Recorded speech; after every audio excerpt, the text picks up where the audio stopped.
আসসালামু আলাইকুম। জিআইটি ইনস্টিটিউটের প্রফেশনাল ভিডিও এডিটিং কোর্সে আপনাদের সবাইকে আবারও স্বাগতম।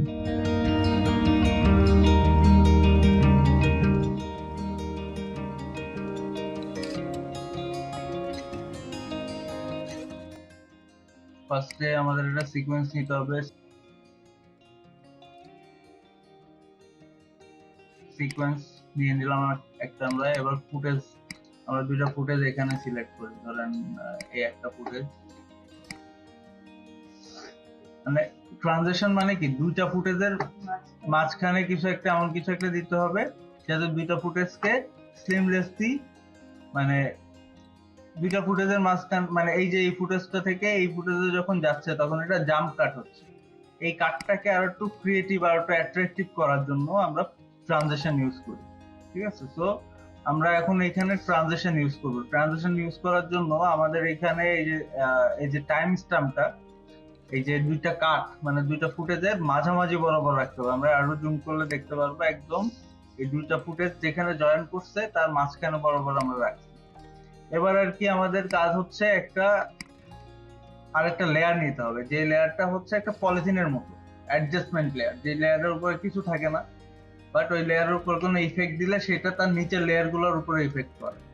তো সেই লেয়ারটার নাম হচ্ছে অ্যাডজাস্টমেন্ট লেয়ার। আমরা নিউ আইটেমের মধ্যে ব্ল্যাঙ্ক স্পেসে রাইট বাটন ক্লিক করে নিউ আইটেম অ্যাডজাস্টমেন্ট লেয়ার।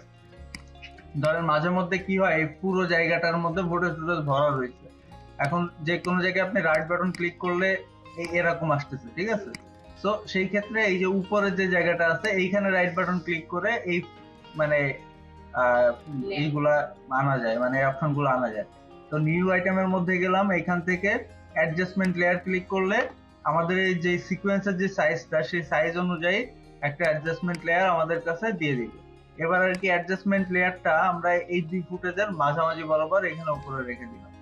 এবার আমাদের দুই পাশে পাঁচ ফ্রেম করে রাখতে হবে। এখন 5 ফ্রেম করে রাখার জন্য কি করা যেতে পারে, ফ্রেম কাকে বলে দেখেন, এইখানে জুম করে নিয়ে আসলে এই যে প্রত্যেকটা যত লাইন দেখতেছেন না, একটা এই যে একটা এইগুলো হচ্ছে এক একটা ফ্রেম। সো আমি যখন এই যে কি বলে এটাকে, অ্যারো কি যদি চাপি কিবোর্ডের, তাহলে দেখেন এক এক ফ্রেম সামনে যাচ্ছে, দেখছেন এক একটা ফ্রেম সামনে বা এক এক ফ্রেম পিছনে যাচ্ছে। যদি এই যে এখান থেকে এই অ্যারো কি চাপি, তাহলে আমরা একসাথে 5 ফ্রেম সামনে যেতে হলে বা পিছনে যেতে হলে শিফট প্রেস করে, যদি শিফট প্রেস করে আমরা এই অ্যারো কিতে প্রেস করি, তাহলে একসাথে 5 ফ্রেম পিছনে চলে যাবে, বা সামনের মানে অ্যারো কি যদি শিফট প্রেস করে চাপ দেই তাহলে 5 ফ্রেম সামনে যাবে।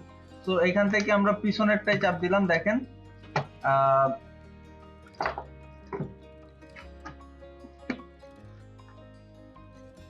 1 2 3 4 5, তারপরে আসছে এটা 5 ফ্রেম সামনে আসছে। সো এই পর্যন্ত আমরা অ্যাডজাস্টমেন্ট লেয়ারটা রাখবো। তাহলে আমরা কি করতে পারি, রেজার টুল এনে এটাকে কেটে ফেলে দিতে পারি। প্রথমটাকে কেটে ফেলে দিলাম, এবার আবার 5 ফ্রেম চেপে মাঝখানে চলে আসবো, আবার শিফট প্রেস করে 5 ফ্রেম সামনে যে এটাকে আবার কাট করব। এটা হচ্ছে আমরা চাইলে এখান থেকে টেনেও নিয়ে আসতে পারি, আবার রেজার টুল দিয়ে এখানে কাট করে ফেলে দিতে পারি পরেরটা। ওকে, নির্দিষ্ট মানে দুই পাশে সেম ফ্রেম রাখা লাগবে ট্রানজিশন ইউজ করার জন্য। এই পাশেও 5 ফ্রেম থাকে, এই পাশেও 5 ফ্রেম, এই পাশে 10 ফ্রেম থাকলে এই পাশে 10 ফ্রেম। কিন্তু আপনার মানে যত আর কি আপনি লম্বা করবেন তত আর কি আপনার ট্রানজিশনটা স্লো হবে, আর যত মানে কম রাখবেন তত ট্রানজিশনটা ফাস্ট হবে, ঠিক আছে। সো আমরা 5 ফ্রেম রাখলাম, এটা হচ্ছে নরমাল ট্রানজিশনের জন্য, ঠিক আছে। এবার আর কি এর উপরে আমাদের কিছু ইফেক্ট অ্যাড করতে হবে। আমরা সামনে আরো কাজ করতে করতে পুরো বিষয়টা নিয়ে আবারও আলোচনা করব। সো সেই পর্যন্ত সাথে থাকবেন আর চ্যানেলটিকে অবশ্যই সাবস্ক্রাইব করে রাখবেন। ধন্যবাদ।